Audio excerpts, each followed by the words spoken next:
اور یہی ہم سمجھانے کی کوشش کرتے رہے کہ اگر آپ اس کو سپورٹ کرتے رہیں تو اس کو اپوز کیسے کر سکتے ہیں.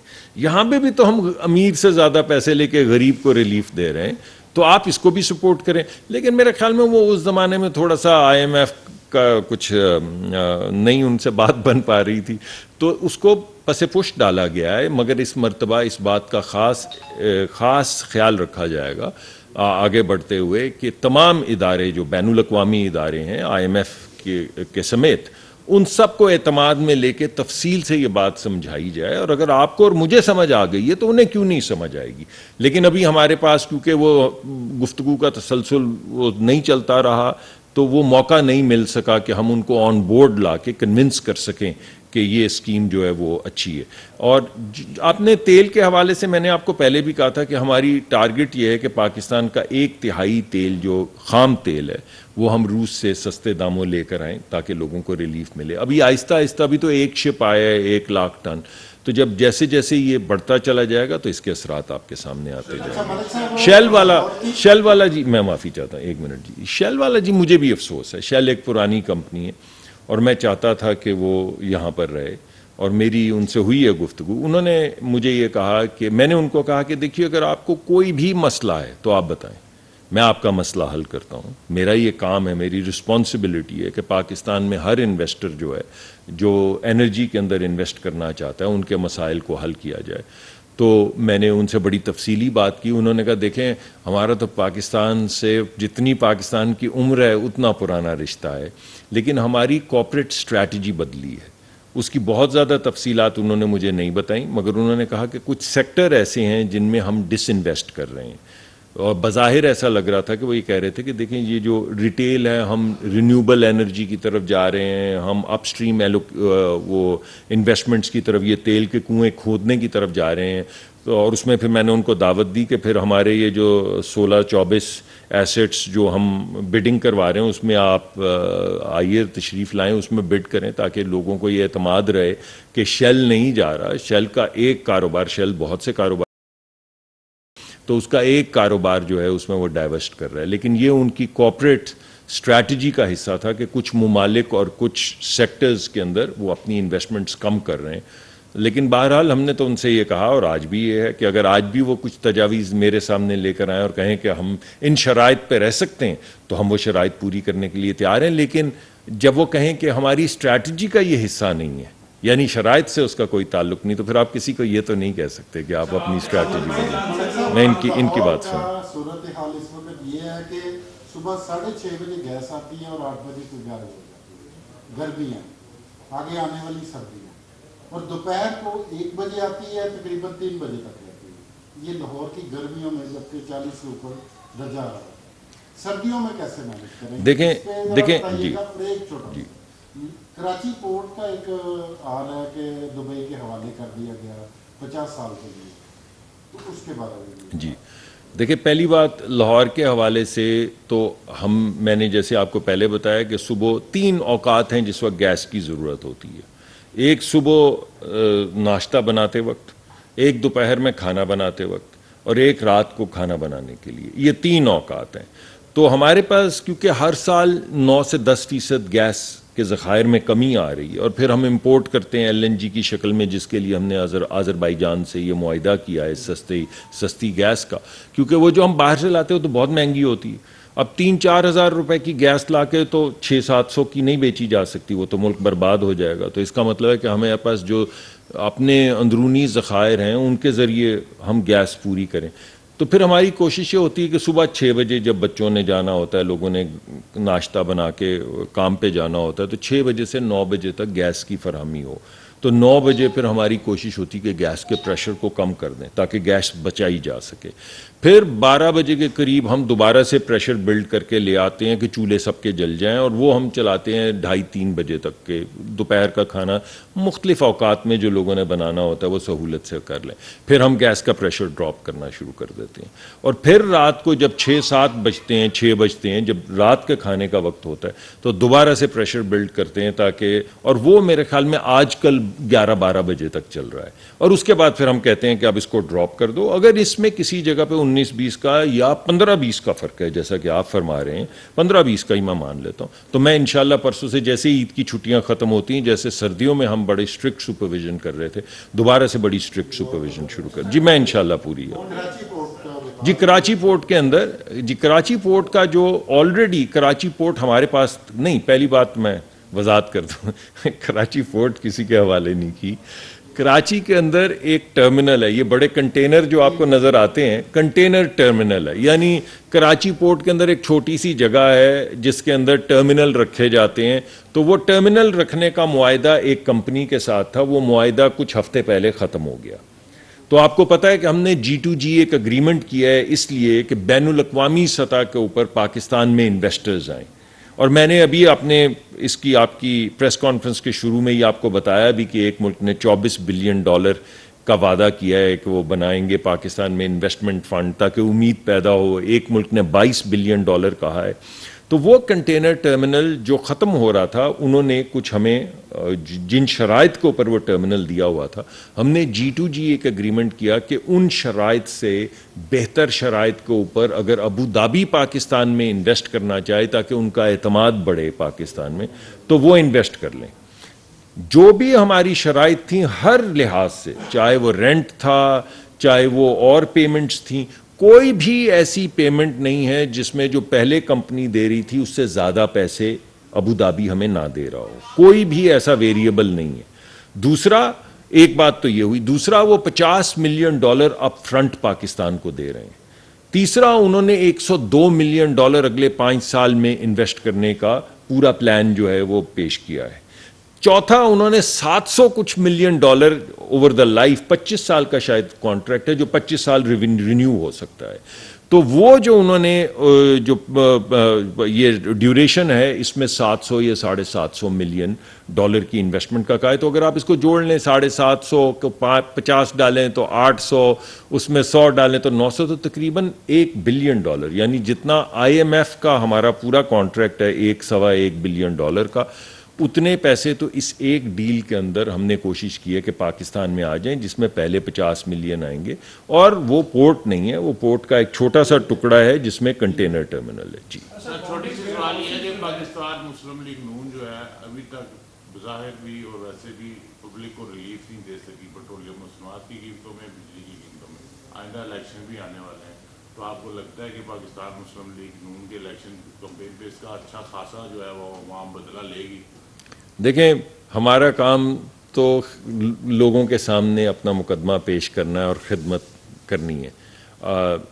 میں نے آپ کو بتایا کہ عید کا دن ہے، مناسب نہیں کہ میں آپ کو وہ تمام چیزیں بتاؤں. آپ کو معلوم ہی ہے زیادہ تر کہ پچھلی حکومت نے کیا کیا کیا، جاتے ہوئے کیا کیا، وہ آتے ہوئے کیا کیا. لیکن چھوڑ دیں اس بات کو. جب ہم نے لے لی حکومت تو ہماری ہوئی. اگر لوگ چاہیں گے تو ہم آئیں گے. جی ہم تو محنت کر رہے ہیں. میں نے آپ کے سامنے ایک تسلسل سے صرف ایک منسٹری کا مقدمہ آپ کے سامنے رکھا ہے، جس میں نے آپ کو رشین تیل بتایا ہے، آذربائیجان کا تیل بتایا ہے، اپنے جو لوکل پیداوار ہے وہ بتائی ہے، جو ٹائٹ گیس ہے وہ بتائی ہے. آپ کو یہ بتایا ہے کہ ہم کس طریقے سے ٹاپی کو ریوائیو کر رہے ہیں. آپ کو یہ بتایا ہے کہ سرکولر ڈیٹ ختم کیا. آپ کو یہ بتایا کہ امیر اور غریب کا ٹیرف علیحدہ کیا. آپ کے سامنے میں نے ہی پیش کیا اسی کمرے میں کہ کیسے غریب آدمی کے لیے پٹرول کی قیمت بھی کم کریں گے. وہ نہیں ہو سکی IMF کی وجہ سے، لیکن ہم نے پلان چھوڑا نہیں ہے. انشاءاللہ IMF کو آن بورڈ لا کر آئیں گے. تو ہم تو لوگوں کے سامنے یہی مقدمہ پیش کر سکتے ہیں نا کہ دیکھیں ہم نے یہ کیا ہے. اب اگر آپ سمجھیں، اگر آپ کے جی میں یہ آئے کہ ہم اچھا کام کر رہے ہیں تو آپ ہمیں ووٹ کریں. تو ہم اپنے آپ کو دوبارہ پیش کریں گے اور لوگوں کی جو بھی رائے ہوگی اس کا احترام کریں گے. ایک منٹ. باؤنڈریڈ جو ویئر ہاؤسز ہیں اس میں مین اسٹیک ہولڈرز کا کوئی اس حوالے سے کوئی رد عمل نہیں دیں گے کہ باؤنڈریڈ ویئر ہاؤسز پہ آپ کام کر رہے ہیں، اس میں مین اسٹیک ہولڈر جو آئل ٹینکر جو پورا ایک پیچھے جس طرح آپ مافیا کا بتا رہے ہیں، آپ ان کے اگینسٹ جا رہے ہیں، اس کے حوالے سے آپ نے کوئی اسٹریٹجی بنائی ہے؟ دوسری یہ بتائیں کہ جو رشین کروڈ آئل آپ یہ چیزیں سسٹم میں آ رہی ہیں، براہ راست اس سے آپ کا سمجھتے ہیں عوام کو کیا فائدہ کیا جائے گا؟ دیکھیں بات یہ ہے کہ یہ جو بانڈڈ ویئر ہاؤس والی پالیسی، اس میں تو کسی کا بھی نقصان نہیں ہے، کیونکہ وہ تو بانڈڈ ویئر ہاؤس میں تو ایسے ہی ہے کہ بجائے وہ دبئی کے پورٹ پہ پڑا ہے یا یمن کے پورٹ پہ پڑا ہے یا سنگاپور کے پورٹ پہ پڑا ہے، وہ اب پاکستان کے پورٹ پہ پڑا ہے. آپ یہ سمجھ لیں کہ جو ہفتہ 10 دن ہمیں لگ جاتے ہیں جس سے ذخیرہ اندوز فائدہ اٹھاتے ہیں کہ 10 دن اگر تیل آنے میں ابھی وقت ہے تو وہ روک لیتے ہیں تیل، کیونکہ تیل کی نئی قیمت کا ان کو اندازہ 4-5 دن پہلے ہو جاتا ہے کہ بڑھنے لگی ہے، گھٹنے لگی ہے۔ اب وہ تیل جس کو لانے میں 8-10 دن لگ جاتے تھے، اب وہ آپ کی پورٹ کے اوپر پڑا ہے۔ فیصل آباد کا پورٹ بھی بانڈڈ ویئر ہاؤس میں پڑا ہے۔ بانڈڈ ویئر ہاؤس کا مطلب ہے کہ پاکستان کے باہر پڑا ہے وہ، لیکن پاکستان کے اندر پڑا ہے۔ پاکستان کے اندر وہ تیل جو تھا، دبئی میں ہوتا تھا، یمن میں ہوتا تھا، عمان میں ہوتا تھا، سنگاپور میں ہوتا تھا، اب وہ تیل انہی کی کسٹڈی میں پاکستان میں پڑا ہے۔ آپ یہاں سے ٹینکر چلائیں، یہ شیخوپورہ کے پاس اگر کوئی بانڈڈ ویئر ہاؤس ہے تو وہاں سے جا کے آپ 100 گاڑیاں، 1000 گاڑیاں، 600 گاڑیاں خریدیں اور اپنے پیٹرول پمپ چلائیں، تو اس میں کسی کا نقصان نہیں ہے۔ جو گاڑیاں چلاتے ہیں ان کا بھی فائدہ ہے کہ ایک اضافی ڈپو کھل گیا، آپ سمجھیں، جہاں سے ان کی گاڑی جا کے تیل لا سکتی ہے اور ان کا بھی کام بڑھ گیا ہے۔ جو چھوٹے چھوٹے پیٹرول پمپ تھے جن کو سب سے بڑا نقصان ہوتا ہے کیونکہ ان کی اتنی حیثیت نہیں ہوتی کہ انٹرنیشنل کمپنیاں ان کو ایل سی ان کی کھولیں، تو وہ بیچارے پریشان ہماری طرف دیکھ رہے ہوتے ہیں کہ اب کیا کریں، ہمیں تو بینک ہماری ایل سی نہیں، ان کا معاملہ حل ہو گیا۔ کسی چھوٹا پیٹرول پمپ والا جس کے 30 یا 40 یا 50 پیٹرول پمپ ہیں، اس کو 1000 گاڑی یا 800 گاڑی یا 600 2 لاکھ ٹن نہیں، اس کو کوئی چھوٹی 60,000 ٹن نہیں، اس کو 2-4 ٹن اگر ضرورت ہے تیل کی تو وہ یہاں سے جائے لے آئے، یا فیصل آباد کے ڈپو سے لے لے یا کراچی کی پورٹ سے لے لے۔ تو آپ یہ سمجھ لیں کہ پہلے جو ٹریڈنگ دبئی میں ہوتی تھی، اور وہاں پہ آپ کو پتہ ہے کہ ہب ہے اس کا ٹریڈ کا، انہوں نے پورا ایک شہر آباد کیا ہوا ہے جہاں پہ یہ آئل ٹریڈنگ ہوتی ہے صرف۔ تو ہم نے کہا کہ ان کا شہر آباد تو ہمارا بھی ایک شہر آباد ہو جائے تو کیا حرج ہے۔ تو اپنے شہر آباد کرنے کے لیے ہم نے وہی چیز جو دبئی میں ہو رہی ہے، جو سنگاپور میں ہو رہی ہے، ہم نے لا کے کراچی میں، فیصل آباد میں، لاہور میں، حیدرآباد میں کہا ہے کہ بھائی آپ کھولیں اور آپ ٹریڈ کریں پاکستان میں۔ سوال یہ ہے کہ آپ کے آنے سے پہلے ڈومیسٹک میٹر کا کرایہ 40 سے 50 روپے تھا، جو کہ 500 روپے کر دیا گیا، اس کی کیا وجہ؟ دوسرا یہ فرمائیے، جو آذربائیجان سے آپ نے ایگریمنٹ کیا، اس میں شاہد خاقان عباسی صاحب نے اپنے خدشات کا اظہار کیا تھا، کیا ایگریمنٹ کرتے وقت ان کے خدشات کو دور کیا گیا یا مد نظر رکھا گیا؟ دیکھیں، پہلی بات تو یہ کہ مجھے لگا ہے کہ آپ کافی صاحب حیثیت آدمی ہیں اگر آپ کا 500 روپے ہو گیا، اللہ کا کرم ہے۔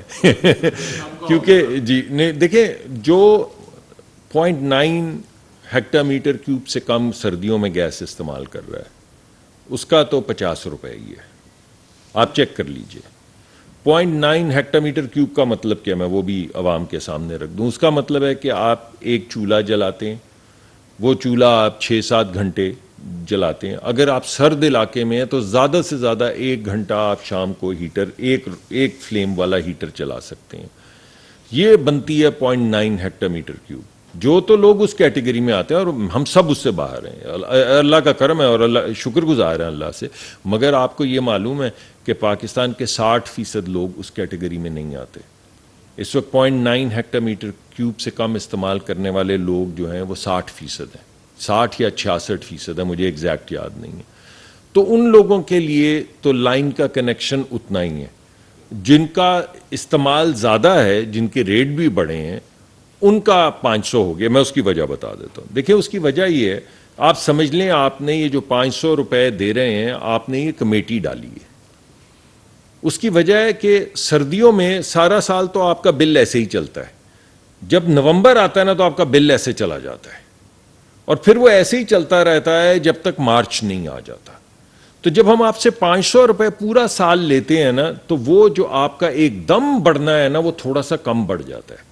تو اس وجہ سے کہ ایک دم آپ کے اوپر بوجھ سردیوں میں اتنا نہ پڑے کہ آپ بہت زیادہ پریشان ہو جائیں، آپ یہ سمجھ لیں کہ 500 روپے کر کے اسی بل کے اگینسٹ کمیٹی ڈالی گئی ہے